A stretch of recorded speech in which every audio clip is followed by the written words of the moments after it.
Nefertita, am I saying it right? Go ahead. What's your question? Close enough. Thank, Nefertiti. thank you. So great to connect with you in such a personalized fashion. I love you. I have to tell you that I came across your work back last year when you did a guest appearance at the Rise Up World Challenge Oh, wow. with Pete Vargas. So you won yourself a groupie from Boston. So super happy to be part of this coaching session. And my question is very personal. I I grew up with two sociopaths for parents, and I wrote my style in many levels, but I have to work on that relationship with myself. I was a wanted child and very penalized for it. Mm-hmm. So I need all the help that I can get. Anything that you will bring into the conversation in that regard. Yeah, that's a great question, and thank you for saying that. Thank you for being vulnerable with us. Listen, we can't pick our parents, and you know, I grew up without my father in my life, most of my life. You know, he never hugged me, he never told me he loved me, he never come to a baseball game. I don't harbor any animosity toward him, but it wasn't an ideal. It was very dysfunctional, and so for you, here's what I want to tell you. There are certain things called iniquities. Iniquities are things that parents pass on to their kids.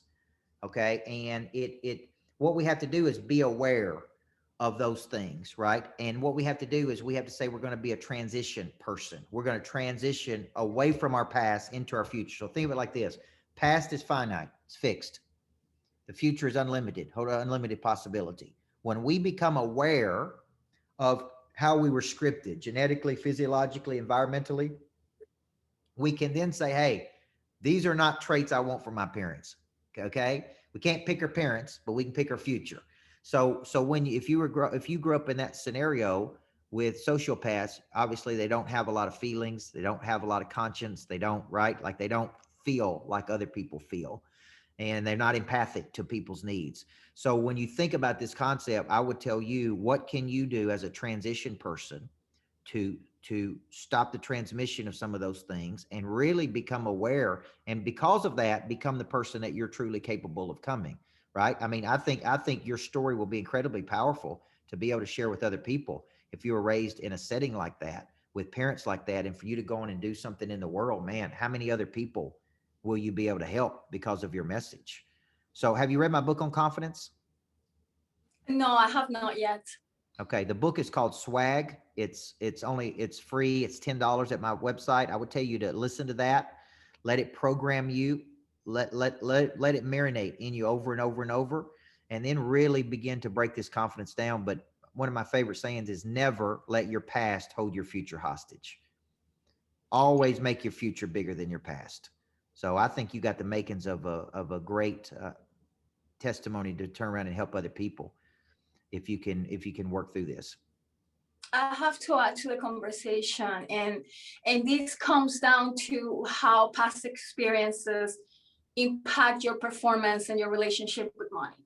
When I was 14 years old, in the middle of a Christmas season, my father cleaned up the accounts from the marriage, and he ran away with a family that he had on the side. Mhm. I didn't have money, not even for food in the middle of a Christmas season. I hated every year after that, every time that Christmas came around. Mm. Then the same thing that he did to my mother when I was 14 years old, my mother did to me 4 years ago, the week of my birthday. She cleaned up my account and I was basically left destitute. Wow. So after a few months of studying neuroscience, I came to the realization that I'm holding myself back on really blooming financially because in the back of my mind, I am associating greed, nasty greed over money versus my well-being from parents. Mm. Yep. So I need all the help that I can get because I have been stuck on that. Yeah. Well, I think you have an awareness of some of these things. And here's what I want people to know. A lot of big time people including Tony Robbins. Tony Robbins' mother was incredibly mean to him. She poured liquid soap down his throat. She controlled everything he did. She made him quit everything that he wanted to be involved in because he was the only man in the household and she didn't want to lose him. And she feared losing him so much she controlled him. Now, if you heard him today, he would tell you that he would not have become the man he is today if his mother had been everything he wanted her to be. Like he actually created this persona of Tony Robbins as a result of that. So let me ask you a question. Should he be mad at his mother or should he go back and thank her? See, I'm not mad at my dad. I actually will go back and thank him because I probably wouldn't be the man I am today if he'd have been everything I wanted him to be. So right, he helped me become the super coach. That firepower activated my prey drive in some way. It also has a lot to do with how I handle rejection and how I see rejection today, which is really, really important to your confidence. So let's keep working through this. Get a copy of the book Confidence, swag, and maybe get the video on that, and that'll be we'll keep working through this over the next 4 weeks. Okay, I see a link on the chat, so I will get to that. Thank you so much. Much love from New England. And if you come this way, I will be delighted to show you around. You should consider doing a greatness factory here. Oh yeah. Hey, I like New England. I may be coming up that way soon to speak at something. Thank you so much. Well, look me up. LaMichael, you got a question? Just unmute yourself right there. Yeah, I have a question. By the way, great content on YouTube. I just started listening to your YouTube videos. The Prey Drive stuff's amazing, and I hear you talk about a lot about you do a lot of cold calling in the daytime. And what's your routine? It's like cold calls, or how do you go about doing that? Well, I go out into the world and I create a lot of interest. And I do that through stuff like this. You know, we have over 400 people registered for this. I believe you don't need more money, you need more people. People have the money. And I believe that you just have to solve a problem for people. And I believe because of my beliefs about rejection and confidence now, I don't have a problem calling anybody, anywhere, right? And so, but a lot of those, LaMichael, are not actually cold calls. A lot of those are people that I've come across in some capacity. And they have seen me speak somewhere. They know me from something. So it's like if you were watching my YouTube channel and I knew it, me calling you may seem like a cold call, but I have a formula I use, okay? If you're writing down, I want you to write this formula down. When I call a person, the first thing I do is I initiate. Hey, LaMichael, this is Coach Burt. How you doing, man? Where do you live in the world? And people typically say, oh, I live here. I live in New England. I live here. And I'm like, oh, man, I've been there. Or I'm coming there. Or, you know, and I just talk to people. I just believe people are people. So I don't have any fear because I don't have a fear of rejection. I don't worry about you rejecting me. The worst thing you can do is hang up on me. And nobody ever does that. So I initiate, I disarm people. Second thing I do is I disarm. And I disarm people through connecting to them. Where do you live? What's the biggest thing you got going on? LaMichael, what are you trying to do? Where did you first see me speak? Where do you follow me? What's your favorite YouTube video, right? And then during my conversation, I do discovery. You know, I may ask you questions. LaMichael, if we're sitting here December 31st of this year, man, what has to happen for you to feel good about this year? If I could wave a magic wand, what's an area of your life you'd want to get better? Right? And I ask questions. And when I'm asking those questions, I'm doing discovery. I'm trying to find the problem. Money changes hands when problems are solved. So what I'm doing is I'm trying to locate a problem. If I could solve a problem for you right now, man, what would it be? Okay. The fourth thing is I push people to something in the future. So I say, man, it's been great talking to you today. I really like you. You got a great personality. I feel like I can help you. Here's what I recommend you should do. I think you should be part of my Monster Producer Coaching Program. I think you should come to one of my boot camps. I think you see what I'm saying? What I do is I keep you in a forward position and I don't want you to stagnate. So I initiate, I disarm, I locate a problem, I offer a compelling solution. And I could do that with anybody on planet Earth. If you gave me Richard Branson's number, LaMichael, and said, look, call him right now, I'd pick up this phone and I'd do the exact same thing. Hey, Richard, this is Coach Burt. Man, I loved your book. You're doing big things in the world. Right. And I just sit there and talk to him.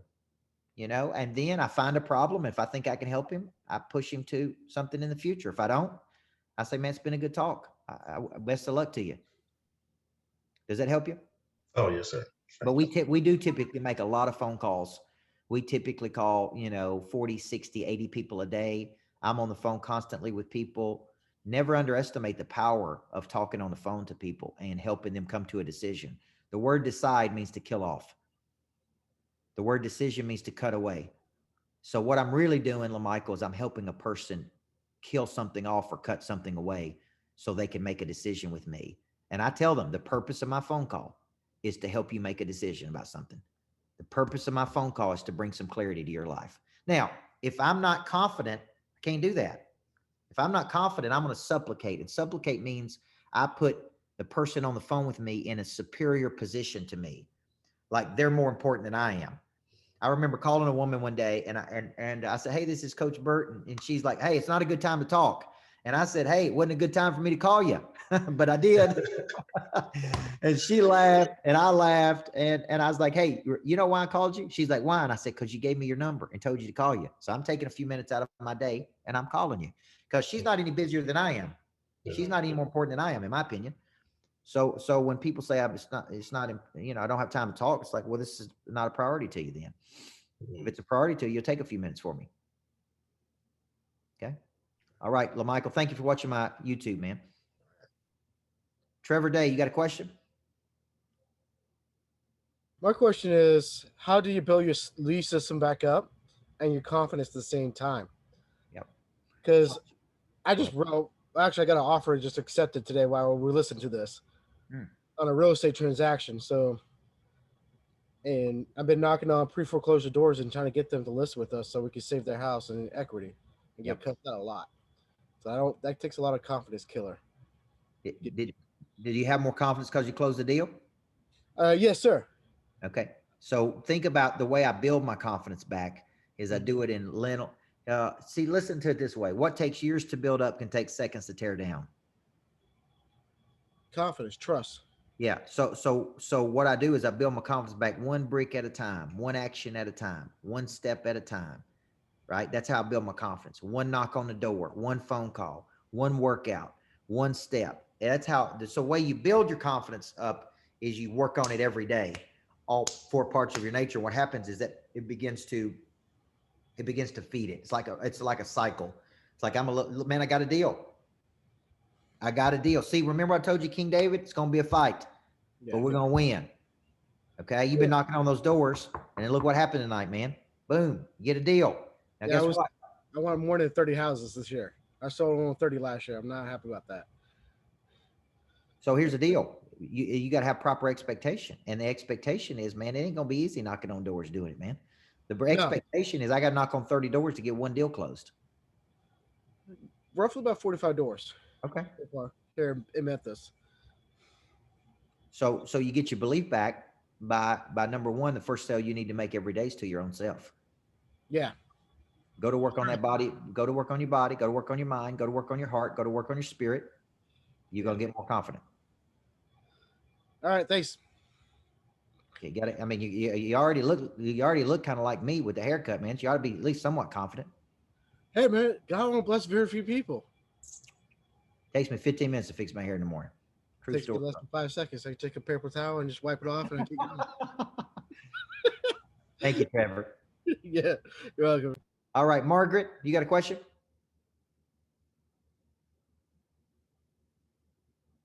All right, I'll come back to you. Kathy, you got a question?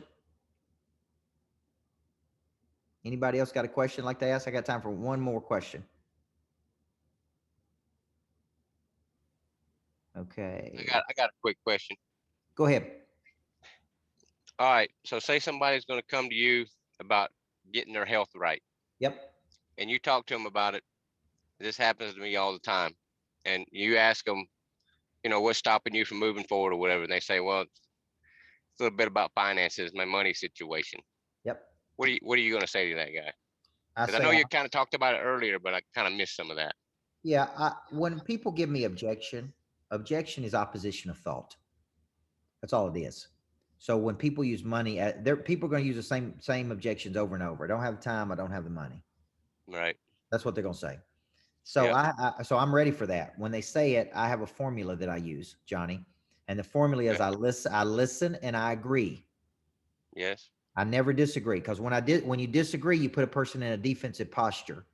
Now they don't feel like you're fighting for them. So I go, I understand. I understand. Okay. Now then I pin them down on that one thing. Now, is there any other reason outside of this one thing that is keeping you from moving forward with me? Is there any other reason outside of you thinking this is a lot of money that would keep you from moving forward with me? And they go, no, it's just really the money. Yep. Okay. So then I come back and I validate. Validate means I agree with them. I understand. I remember a time when, man, I felt the same way you did. I felt like this was a lot of money. But then I come back and do something a lot of people don't do. I actually challenge the premise of the buyer. And what I mean by that is I say, if I could show you how you're actually going to save money by getting on this plan versus what you're currently doing, would you be open to it? And they say, if you could prove it to me that I'm spending more money at the grocery store, and I'm like, man, you spending $150 at Texas Roadhouse on Friday nights. Yep. Okay. Am I right? Am I right? And they're like, oh yeah, you're right about that. And I'm like, okay, then look, if I could show you how to do this with less money, would you be interested?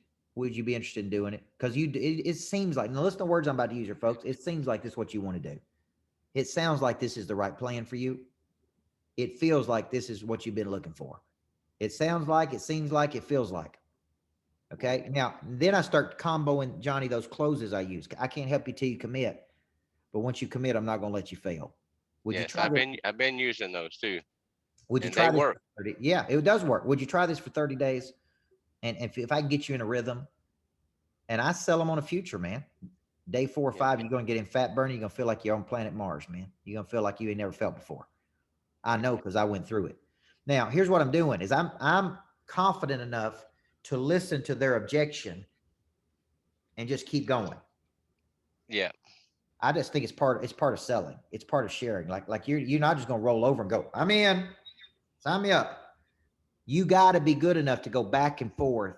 When I was working on my doctorate degree, I had to turn in a dissertation, which is a miserable process. I had to support my premise with other people's documentation, and they would just come back to me and say, I don't accept it.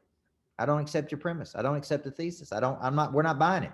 And when I'm selling people, when they give me excuses, I'm just sitting there looking at them like, man, I'm not buying it. Like you Yeah. could tell me all day long that that's why you're not doing it. But if I could show you how to do it and it would work, that is what you want, is like, you do want to get in better shape. You do want to lose the weight, right? Like, man, I can't help you till you commit to something. Yeah. So that's kind of how I do. I play pitch and catch with them until sometimes they go, that's right. You don't want them to say you're right. You want Right. them to say that's right. You're right is, look, I'm gonna do what you want me to do to get you off my back. And you don't want that, because now you're doing it for me. You're not doing it for you. You want them to say that's right. Yeah. Okay. That's Cool. good. Yep.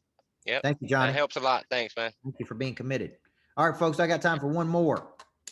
Okay. Let's see what we got in the chat box here. Thank you for the 175 people that stuck on here with me. I'll always try to over deliver, folks. Okay. All right. Kevin Mullins. That's right. How do we get the recording? We will be sending the recording out to everybody who was on here tonight. So don't worry about that. Okay. All right, folks, we had a good night tonight. Thank you for a good kickoff. We're ready to go. I'm ready to coach you. Thank you for being coachable. It means the world to me. Share this with people. We've got the recording. So if there's other people you think need to hear this, man, share the link with them. We'll get them on there. But just remember, confidence is the one thing that affects everything. So let's take what we learned tonight. Let's buckle down. If you need anything from me, email one of my team members or me, coach@coachburt.com, and we'll help you as best we can. Okay. We'll see you next Tuesday night, folks, 7 p.m. God bless you. Thank you.